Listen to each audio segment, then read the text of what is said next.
Good afternoon and welcome to our final program panel. Today I'm joined by our industrial technology programs, which is construction technology, represented by Jim Oliver, our HVAC industrial maintenance program, taught by Tony Hudspeth, and our welding and metal fabrication program, taught by Brian Wise and Isaac Bergschneider. And I have Isaac with us today to answer questions about a program. All of the information that you get in this session today should be supplemental to the general information session and the information that's already on our website. So if you haven't had the time to go and look at those, feel free to go to our website, raytownschools.org/Herndon, and get more information there. All of our programs have a page with some general introductory videos and prerequisites for admission. We also have some general information session videos and some overview videos available on the videos tab there. So my name is Nate Zier. I'll be kind of moderating this discussion. I'm the school counselor at Herndon. And without further ado, we're going to go ahead and get started. And so we're going to ask questions in order. I'll start with construction, then we'll do HVAC, and then welding. We'll ask them each question. So we'll start with Mr. Oliver. Can you just briefly introduce yourself, your background, and your class to those watching? Okay, my name is Jim Oliver. I am the construction trades instructor. I've been here at Herndon this is my 11th year. My background is I'm a general contractor. I've been a general contractor for 20 some years. I still run a couple businesses outside of this teaching. So I try to bring real world expectations into this, not just what the book is going to tell you, but what I experience and have experienced for 20 some years. The program what I'm going to teach in here is going to consist of just about every aspect that we possibly can get you guys trained through and get some information into your hands to let you make an educated decision on what path of construction you may be interested in. Thank you. And Mr. Hudspeth. I'm Tony Hudspeth. I'm the instructor for the HVAC industrial maintenance program. This is my second year here with the program.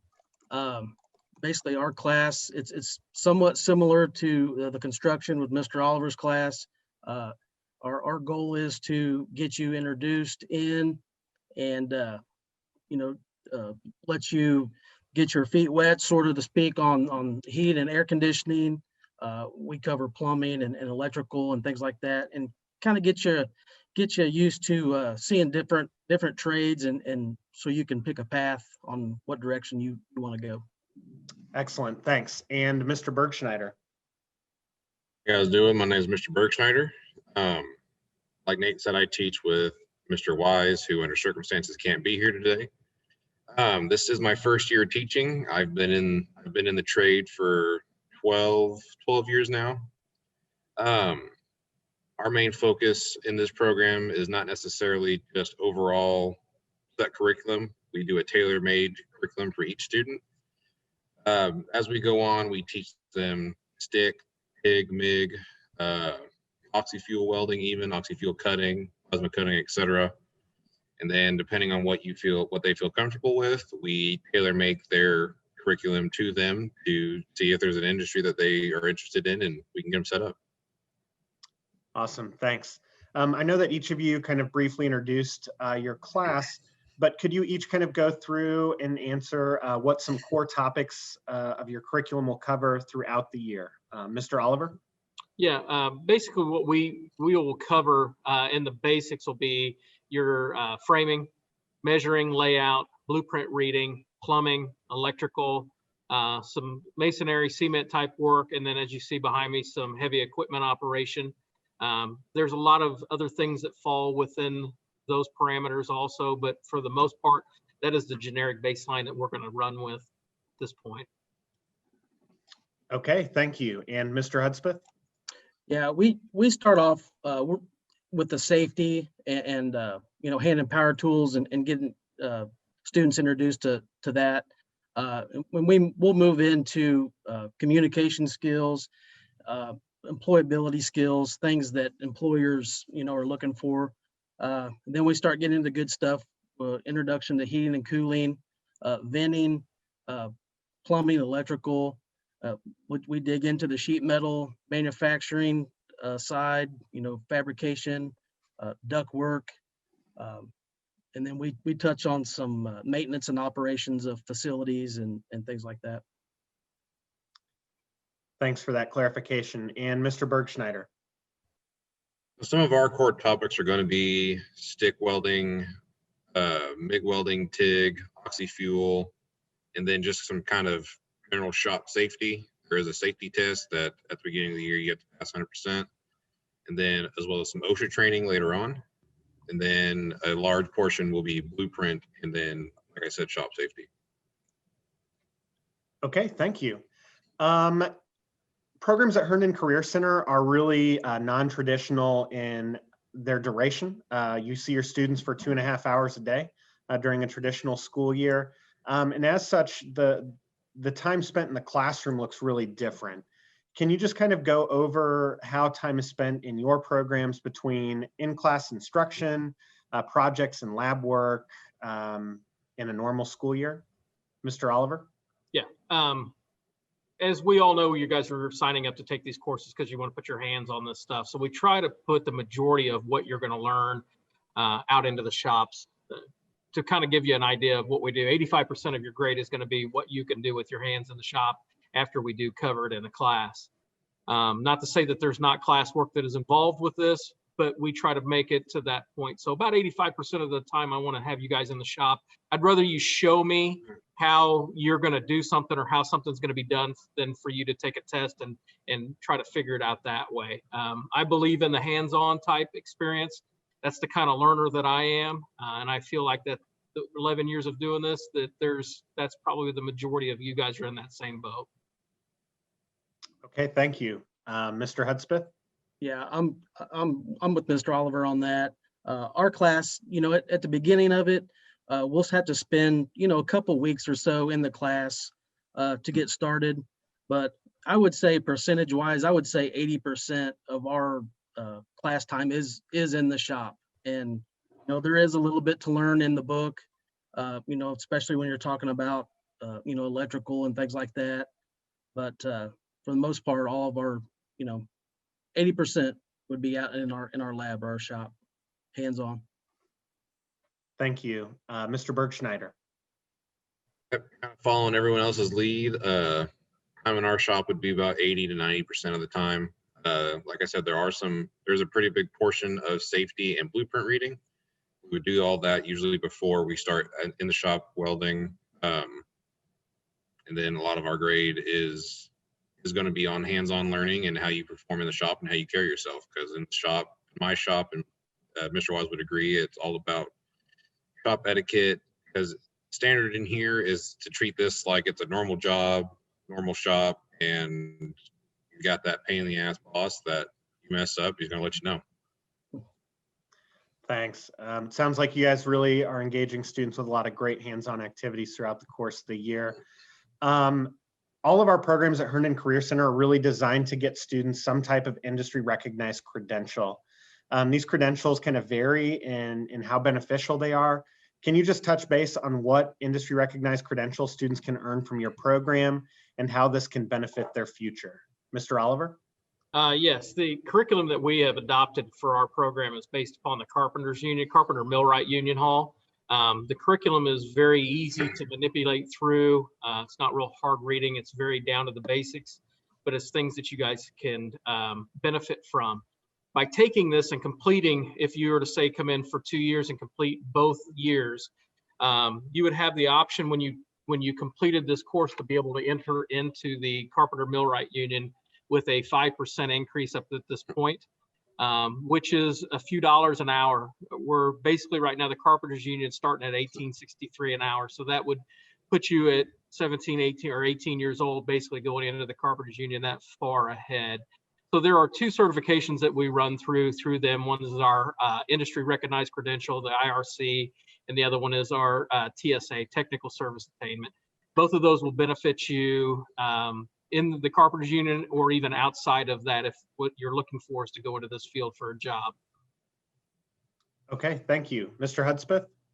Yeah, this program offers the EPA, which is the Environmental Protection Agency 608 certification, which is it is a federal law where it's needed nationwide, so you can handle refrigerant, maintain, service any type of equipment that has refrigerant in it, and it is that's one of the big things to have in the business. HVAC business is you're going to be dealing with refrigerant, so you have to comply with the law and regulations, and that's what you can obtain.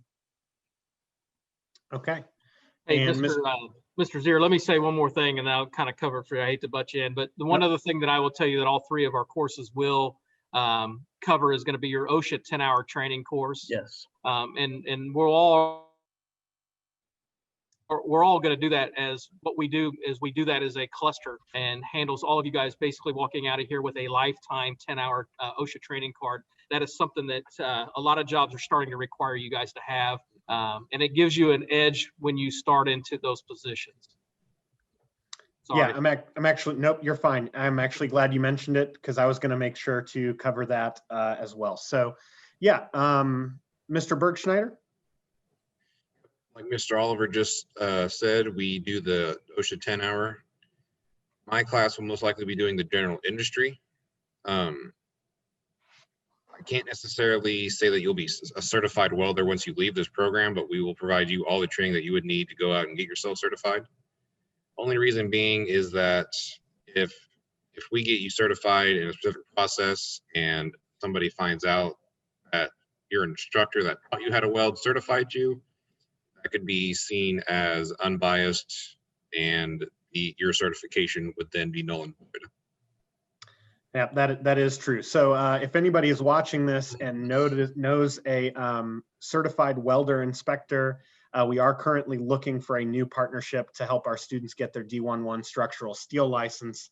And I'm also under the understanding that they're doing the AWS Sense curriculum through Welding as well. These programs are all hands-on and certainly lead to students who are looking at going directly into industry. But I know that all of you have had a lot of students come through your programs who maybe still are college bound or looking for other career opportunities. Can you just give an overview of the types of post-secondary opportunities your students pursue and how you and your class will prepare them for that? Mr. Oliver? Yes. We don't try to push you one way or another. We really try to open the door for you to make that choice.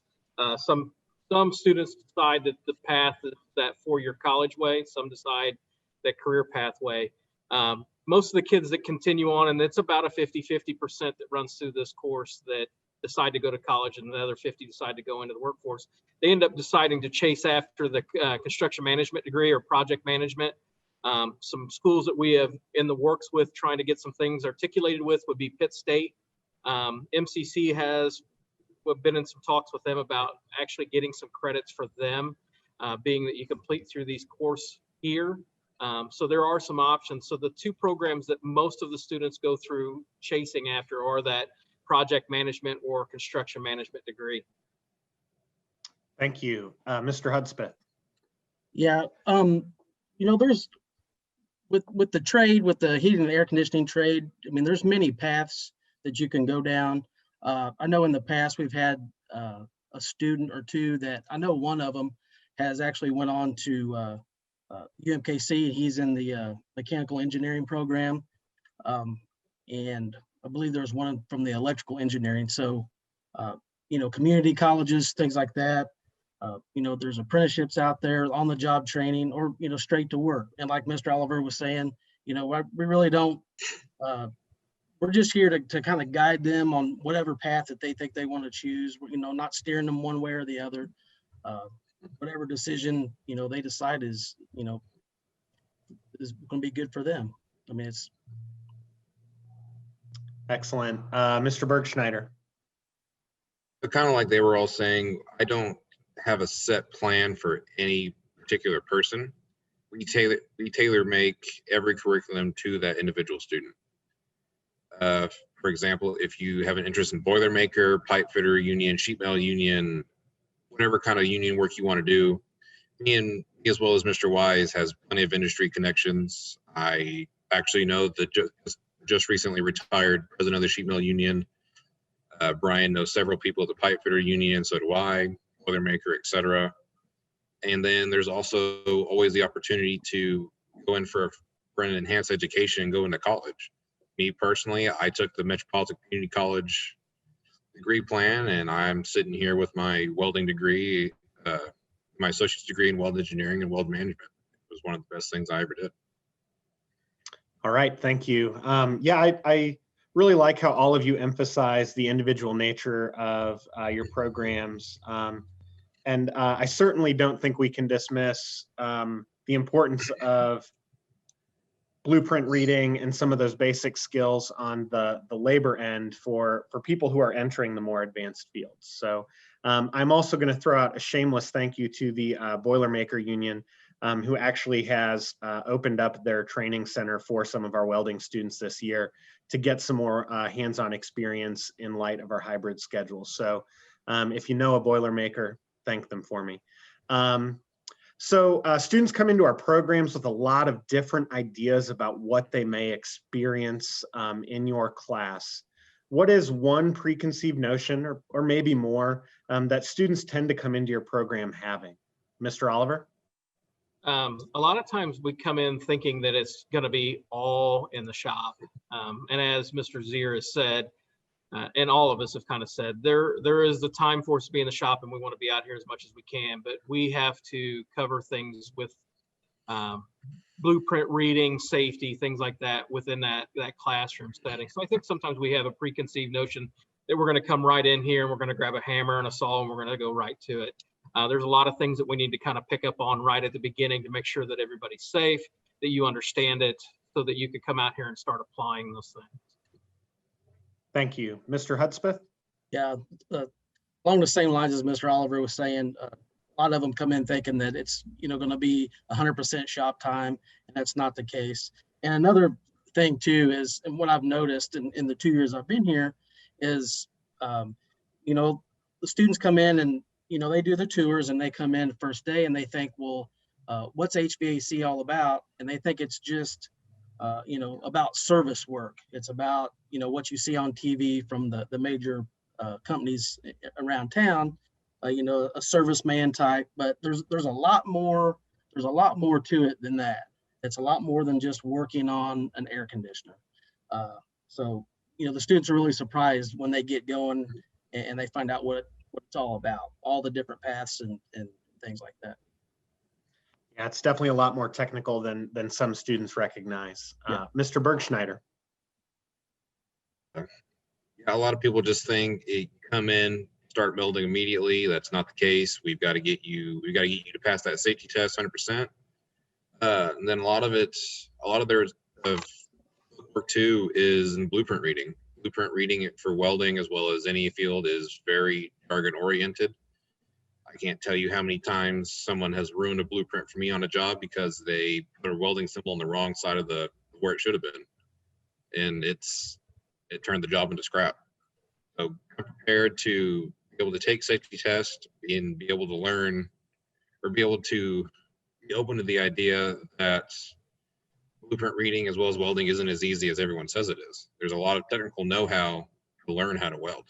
One of the hardest parts about learning to weld is learning how to start.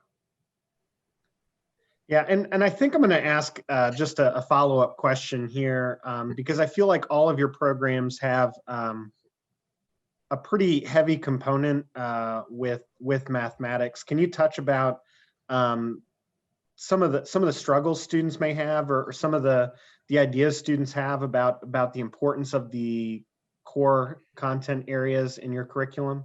Mr. Oliver? Yeah. Here's what I'm going to tell you. A lot of times when you guys come in here, you guys are going to struggle with some of those things. Mathematics is number one.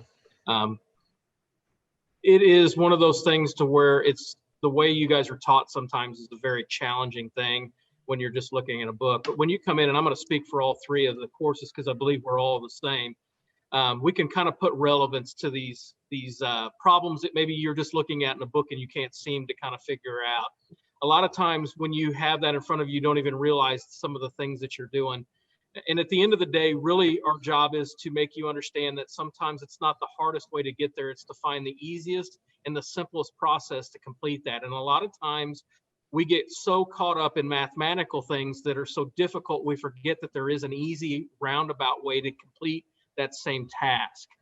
So I would let you know that when you come in here, math is a very important skill for you to have in construction. It's everything we do in touch, but it's not as difficult as everybody wants to make it seem like it is. It's very easy. Okay. Anything to add to that, Very well. Mr. Hudspeth? No, Mr. Oliver put it well. You know, I mean, I couldn't say any better than what he did. And I'm going to tell you this, I try to make stuff super simple, and math was not my best, but you know, it's very important in the job, especially, you know, reading tape measures, taking measurements and things like that. And, you know, we have a section on that where we, you know, it may be easier for some than others, and we won't move off of it until everybody gets it, you know, and that's. Yeah. All right. Precise measurements definitely important in construction. Mr. Bergschneider, anything to add? I mean, just like construction, precise measurements are going to be crucial.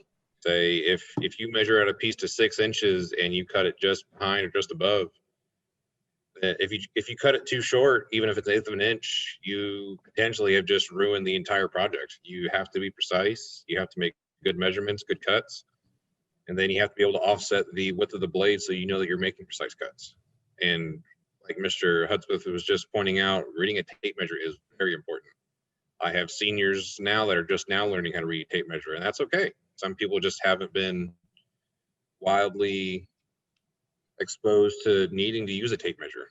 That is going to be something in any industry that is going to probably save a job, is being able to read a tape measure correctly. I know adults that can't read a tape measure correctly. Yeah, that's me too. And definitely with the price of metal and wood these days, certainly not a mistake to make. So I know that all 3 of your programs do a fantastic job integrating industry into your program and curriculum. Can you just kind of give some examples of how you manage that relationship, Mr. Oliver? Yeah, with all the years of experience that I think we all bring, my experience brings a lot of contacts within the actual area of construction. Like I said, I've been doing this for 20 some years. I know people in about every single facet of the business. So when it comes to placements, and I just had this conversation this week with some of my kids, I get contractors that are calling all the time for me to refer a student to them. The thing that I like to remind them is that I don't like to put my name on somebody that I'm not sure is going to be that good fit. So we ask that you come in here and kind of put forth that good foot. I don't want you guys to think of this as school anymore. I want you to think of it as kind of a on-the-job training or your first step. I mean, I think we all feel like that our programs are set more in a job setting than more than a school setting. Expectations are going to be that way, and what we want you to learn. So contacts as far as what we do, I mean, I've got contacts as far as JE Dunn all the way through smaller companies, plumbing, electrical, everything. So if it's a career that you're interested in, we usually try to bring them in here to have a conversation with you. Mr. Zier's done a great job with basically making connections with some of these companies to set up career fairs for you guys to be able to get out to experience that also. Thank you. Mr. Hudspeth? Yeah, the subjects or the topics that are covered in our class, that is what our business and industry partners recommend. And, you know, it all relates to, you know, how you deal with on a job site, a customer's home, a place of business.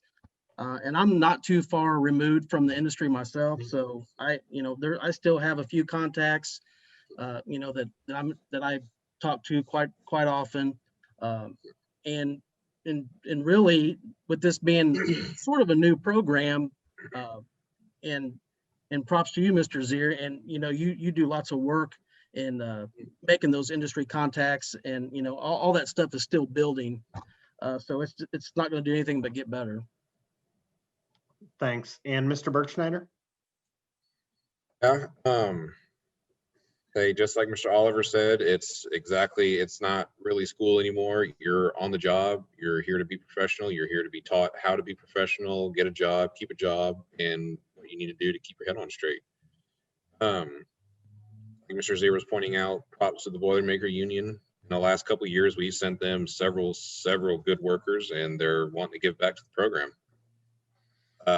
As another example is I recently came into contact with somebody that's opening their shop to a couple students learn how to TIG weld amidst all this virtual learning, and now the students set up to get a job. We have foremans here, we have internships.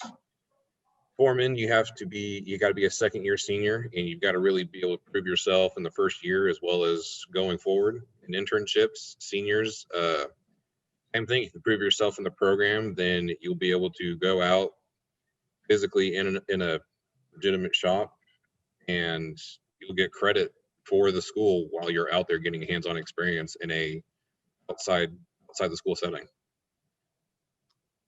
Thank you. And I do like to that you all mentioned how important it is for students to treat this almost like a job or to take this seriously. In all of our programs, but particularly true, I think, for industrial and maybe transportation as well, is the idea that nobody wants a 70% contractor, right? Nobody wants somebody to work on their car or work on their house who's only going to get 70% of the project correct. You want to make sure that it's 100% correct 100% of the time, because that's where the quality comes from. So thank you all for touching on that. I know that's something that I always harp on a little bit. So with that, that was kind of our last question. If you have any follow-up questions, if you're watching this on a recorded video, please feel free to go to our website. Again, that's raytownschools.org/Herndon. On there, you can click on our staff.